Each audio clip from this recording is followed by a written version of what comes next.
おはようございます。画家の小木曽です。ワン、ツーでバンブンバンです。今日の動画はですね、こちらですね、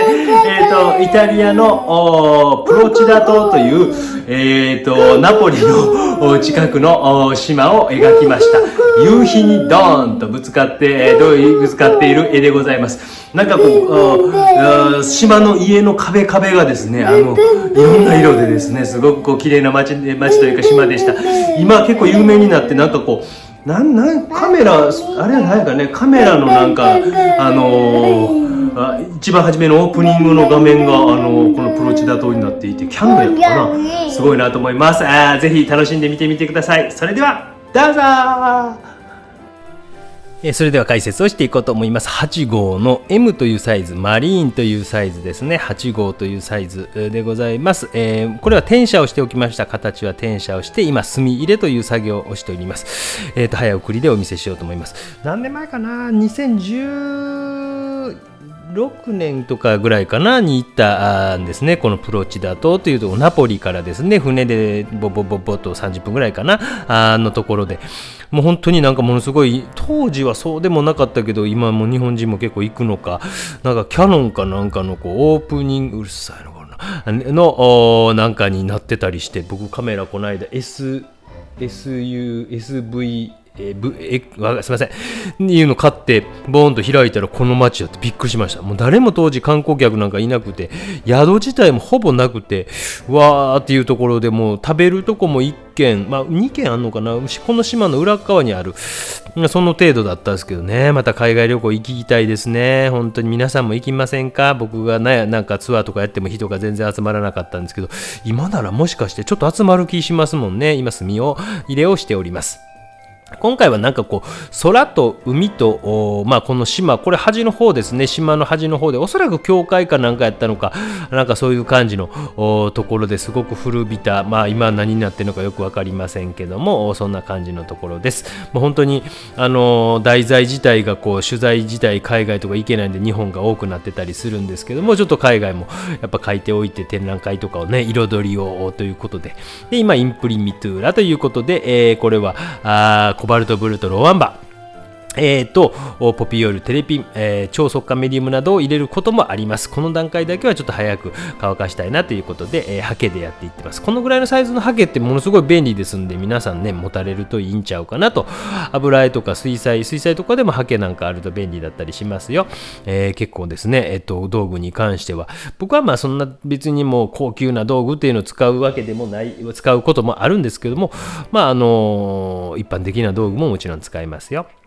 ハケで1層目塗りました。そしてもう1層塗りました。完全に乾燥後もう一度インプリミトゥーラを施し、完全に乾燥を待ちますということでございます。で、それでマスキングテープを貼ります。これは、マスキングテープですね。なんていう会社なのかな、ちょっと今ちょっと分かりませんけど、あんまり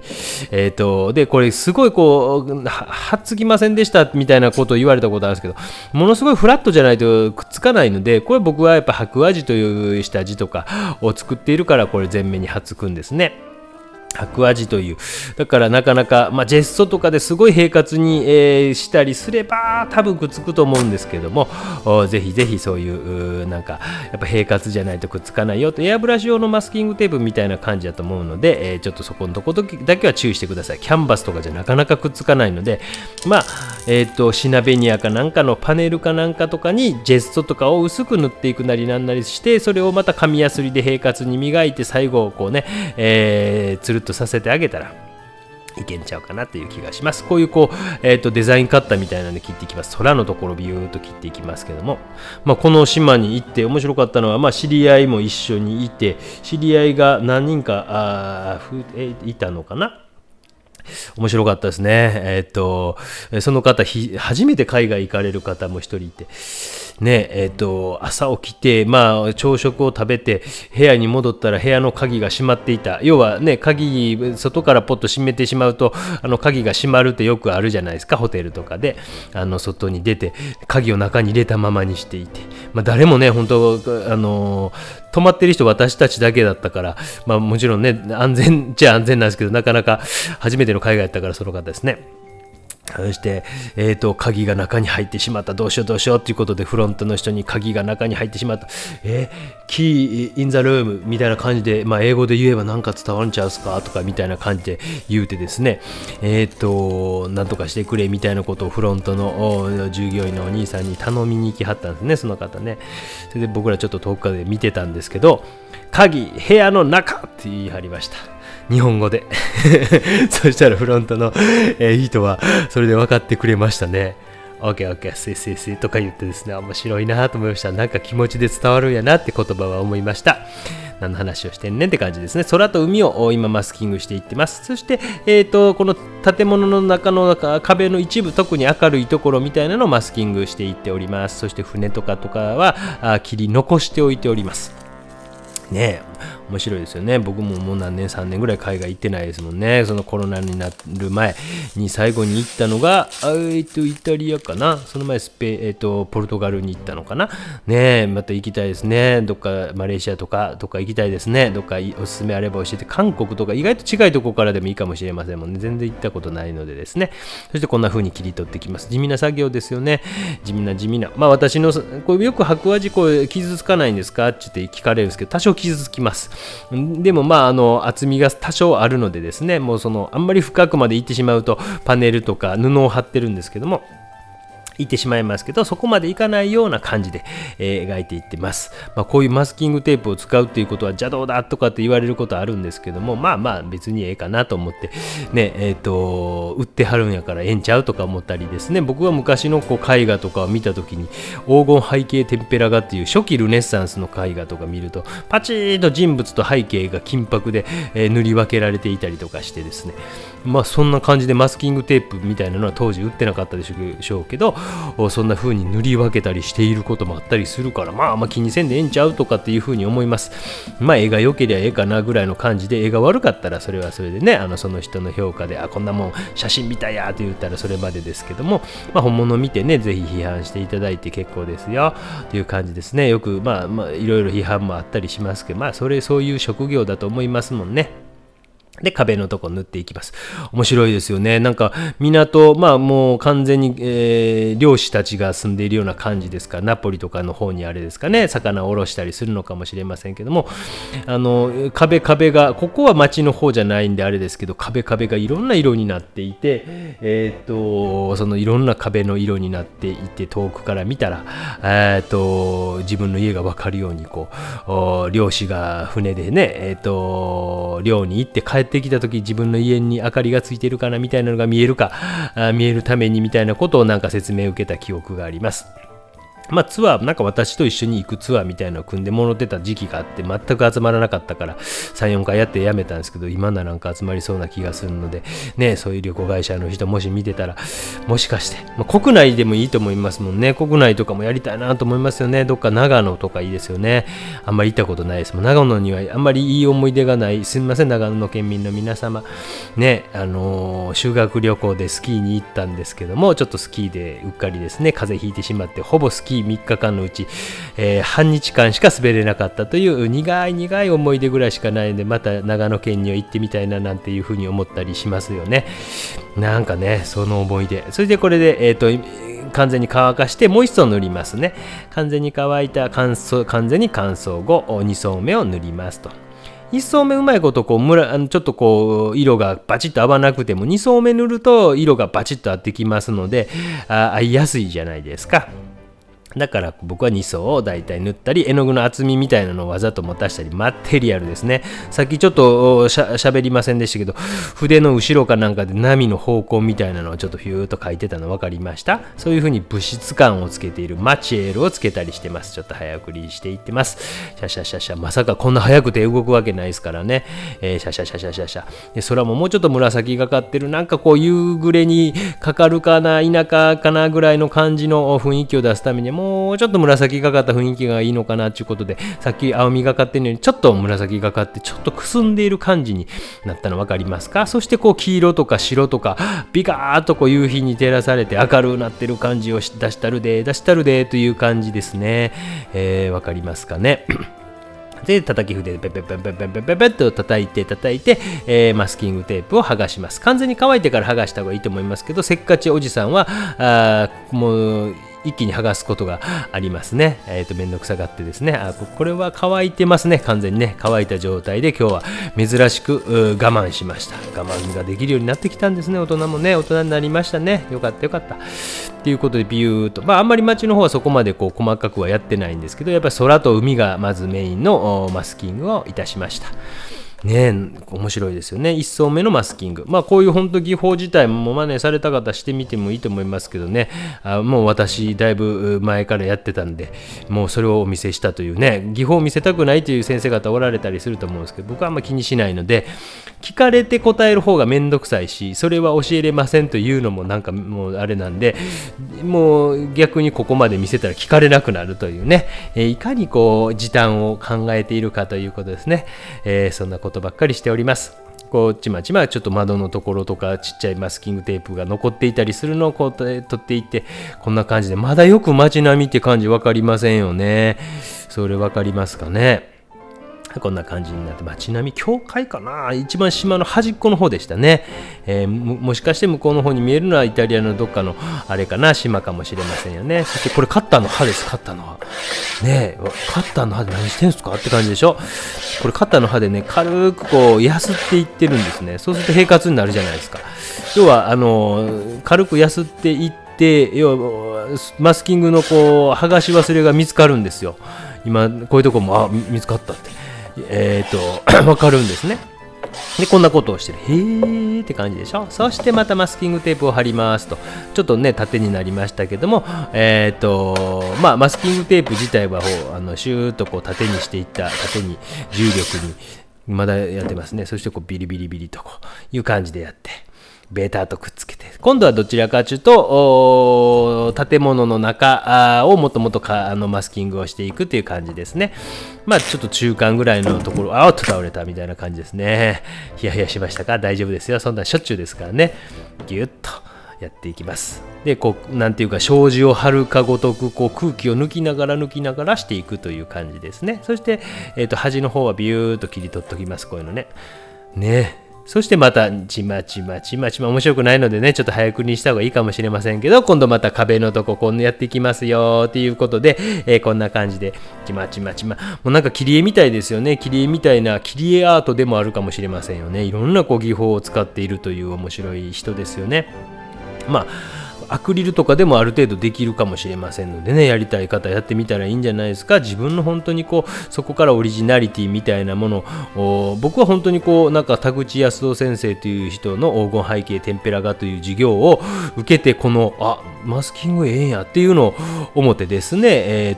それまではなんか予備校とかでは硬くなるからいかんとか言われてたんですけど、もっと古い人はそれに近いことやってんやと思ったら、逆に開き直れて誰もあんまりやってへんからみたいな感じで、そういうところにヒントってあるんですよね。ヒントって面白いもんでですね、結構こう物事の裏側にあったりするんですよね。なんかね面白いなと思いますよ。だからこれがダメより、僕はこれもええんちゃうというふうに物事を考えていった方がすごく豊かになっていくんじゃないかなと。で、マスキングが切れたら絵の具を塗っていきます。この作業をまた乾いたら2層塗ってベリベリと剥がすという感じですね。ちょっと出ているをアップにしておきますね。わかりやすいです。こういうところなんかね、青っぽいなんか教会のドゥオーモ的なこうなんちゅうか突端の部分みたいな感じかなですね。絵の具をちょっと置いていきながら、どんな感じかな、このなんか黄色、ここのビビッドな黄色は大事ですよみたいな感じでちゃんと塗り分けてってます。写真とか見ながらですね。その辺も大事ですね。適当に塗ってるわけじゃありませんよ。でちゅともう本当にここのところまでも歩いたですけどね、本当に全体歩いても1時間ぐらいで歩けんちゃうかなぐらいの感じやったようなことを覚えております。